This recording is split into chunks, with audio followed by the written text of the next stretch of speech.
Chandur municipality కార్యాలయంలో ఉన్నాము. ఇక్కడ మనతో పాటు మున్సిపల్ కమిషనర్ మల్లేశం సార్ ఉన్నారు. ఇక్కడ మున్సిపల్ ఎలక్షన్ కోసం ఎలాంటి కట్టుదిట్టమైన చర్యలు తీసుకుంటారు, ఎలాంటి భద్రతా ఏర్పాట్లను వారు తీసుకుంటారు తెలుస్తుంది. సార్ నమస్కారం సార్.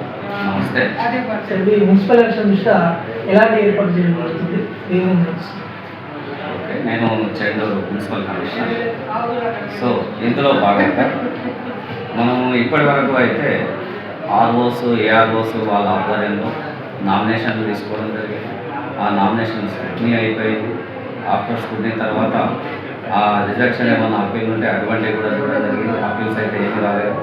చివరికి వాళ్ళు విత్డ్రా చేసుకున్న తర్వాత థర్డ్ నాడు ఫైనల్గా మనం 36 మందిని క్యాండిడేట్స్ను ఒక లిస్ట్గా మనం ప్రకటించడం జరిగింది. సో ఈ 36 మంది లిస్ట్ ఆఫ్ క్యాండిడేట్స్లో భాగంగా హయ్యెస్ట్ ఒక వార్డుకు మనకు 5 ఉన్నాయి, మినిమం 2. సో టోటల్గా 36 మంది ఈ క్యాండిడేట్స్కు వాళ్ళు ప్రచారం చేసుకోవడానికి ఎట్లా చేయాలి ఏం కథ అనేది అదే 3 నాడు నేను 36 మెంబర్స్ని పిలిచి మీటింగ్ కూడా పెట్టడం జరిగింది. వాళ్ళకి ఇన్స్ట్రక్షన్స్ కూడా ఇచ్చాను. సో మీరు ఏ రకంగా ప్రచారం చేసుకోవాలి అని. ఒక అభ్యర్థికి మీరు ఎలక్షన్లో ఖర్చు పెట్టాల్సింది ₹1,00,000 వరకు మాత్రమే. మీరు డిపాజిట్ అప్పటి నుంచి కౌంట్ అవుతుంది అని కూడా చెప్పాను. సో కమ్యూనిటీ క్యాస్ట్ సర్టిఫికేట్ ఇచ్చిన వాళ్ళు 1250, రిమైనింగ్ జనరల్ అభ్యర్థులు 2500. ఇది కూడా ఆ లక్షలో ఇంక్లూడ్ అవుతుంది. దీన్ని దృష్టిలో పెట్టుకొని మీరు ఖర్చు పెట్టుకోవాలి. సో మా నలువైపుల డేరకన్ను మాదిరిగా మా ఎంసీసీ అలర్ట్లో ఉందని చెప్పాను. MCC, FST, SST, BST, VVT. So వీటి మీద వచ్చే ఆ ఖర్చును చూడడానికి అకౌంటింగ్ టీమ్స్, ఎక్స్పెండిచర్ అబ్జర్వర్స్ కూడా దీనిలో భాగమై ఉన్నారు. సో మీరు పెట్టే ప్రతి పైసా ఖర్చు కూడా అందులో జమ అవుతుంది. అది ₹1,00,000 దాటకుండా చూడాల్సిన బాధ్యత వాళ్ళకి చెప్పండి. ఆ తర్వాత సో వాళ్ళకి వెహికల్ పర్మిషన్ అడిగిన వారికి వెహికల్ పర్మిషన్ ఇస్తూ ఉన్నాను, దాదాపుగా తీసుకున్నారు. మిగతా పర్మిషన్స్, ర్యాలీలు, మీటింగ్స్, లౌడ్ స్పీకర్స్ ఇదంతా ఎస్పీ, డిఎస్పీ గారికి మాత్రమే అథారిటీ ఉంది. వాళ్ళకు ఇన్స్ట్రక్షన్స్ ఇచ్చాను. లిస్ట్ ఆఫ్ క్యాండిడేట్స్తో ఒక గ్రూప్ క్రియేట్ చేసి కూడా వాళ్ళు ఏది చేయాలి ఏది చేయొద్దు అనే ఆర్డర్స్తో సహా ఆ గ్రూప్లో నేను పెడుతూ ఇన్స్ట్రక్షన్స్ ఇస్తూ ఉన్నాను. సో ప్రస్తుతానికైతే చెండూరు మున్సిపాలిటీలో ఎలక్షన్లు సాఫీగా, ఎటువంటి ఇబ్బందులు తలెత్తకుండా వారు ఆయా పార్టీల అభ్యర్థులు ప్రచారం చేసుకుంటూ ఉన్నారు.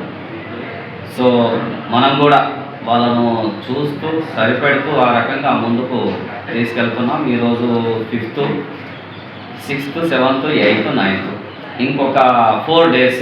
9th నాడు 5 గంటల వరకు వాళ్ళ ప్రచారం చేసుకునే అవకాశం ఉన్నది. సో అప్పటి వరకు ప్రచారం చేసుకోవచ్చు. ఆ తర్వాత ఆ ప్రచారం క్లోజ్ అవుతుంది. సో 9th 5 PM వరకు. ఓకే సార్, ఇప్పుడు ఎవరైనా అభ్యర్థులు ఎలక్షన్ కమిషన్ నియమ నిబంధనలు పాటించకుండా అతిక్రమించినట్టుగా విధించడం వచ్చిందా? ఒకవేళ అతిక్రమించినట్టయితే వారిపై ఎలాంటి చర్యలు ఉంటాయి? ప్రస్తుతానికైతే అతిక్రమించినట్టుగా మన దృష్టికి ఏం రాలేదు. ఎందుకంటే ఎఫ్ఎస్టీ, ఎస్ఎస్టీ అన్ని టీంలు అలర్ట్ చేశాను. సో ఇప్పటివరకు అయితే మన దృష్టికి రాలేదు. వస్తే మాత్రం ఎన్నికల నిబంధనల ప్రకారం మనము చర్యలు తీసుకుంటాం ఖచ్చితంగా. సరే, ఇక్కడ ఎలక్షన్ అయిపోయిన అనంతరము ఇక్కడ కౌంటింగ్ కేంద్రాలు ఇటు నుంచి మార్చడం జరిగిందని తెలిసింది సార్. ఒకవేళ మార్చితే ఎటువైపు ఉన్నాయి? అయితే మనం ఫస్ట్ డిస్ట్రిక్ట్ అథారిటీ నిర్ణయించిన దాని ప్రకారం గవర్నమెంట్ డిగ్రీ కాలేజ్ని డిఆర్సి సెంటర్గా, డిస్ట్రిబ్యూషన్ రిసెప్షన్ సెంటర్గా నిర్ణయించడం జరిగింది. ఆ తర్వాత అందులోనే కౌంటింగ్ సెంటర్ను కూడా నిర్ణయించాము. సో సెక్యూరిటీ ఫోర్స్ నిబంధనల మేరకు ఎస్పీ లెవెల్లో పోలీస్ అథారిటీ నిర్ణయించిన ఈ సైడ్ నల్గొండ డివిజన్, ఈ సైడ్ మొత్తం నల్గొండలో పెడితే బాగుంటుందని నిర్ణయించాం. అందులో భాగంగా చెండూరు, చిట్యాల, దేవరకొండ ఈ 3 నల్గొండకు దగ్గరలో ఉన్న నిడమనూరు, ఇంతకుముందు ఎస్ఆర్టీ కాలేజీకి సంబంధించిందైనా ఇప్పుడు అక్కడ ఉన్నటువంటి Telangana social welfare residential school cum junior college గర్ల్స్లో కౌంటింగ్ సెంటర్ పెట్టడం జరిగింది. సో 13 నాడు అక్కడనే కౌంటింగ్, 11 నాడు మన దగ్గర పోలింగ్ అయిపోయిన తర్వాత ఇక్కడ నుంచి బాక్సెస్ అక్కడికే స్ట్రాంగ్ రూమ్కు చేరవేయడం జరుగుతుంది. 11th నాడు 13th రోజు కౌంటింగ్ ఉంటుంది. నల్గొండ దగ్గరలో ఉన్న Nidamanuru TGSWRS. Thank you sir.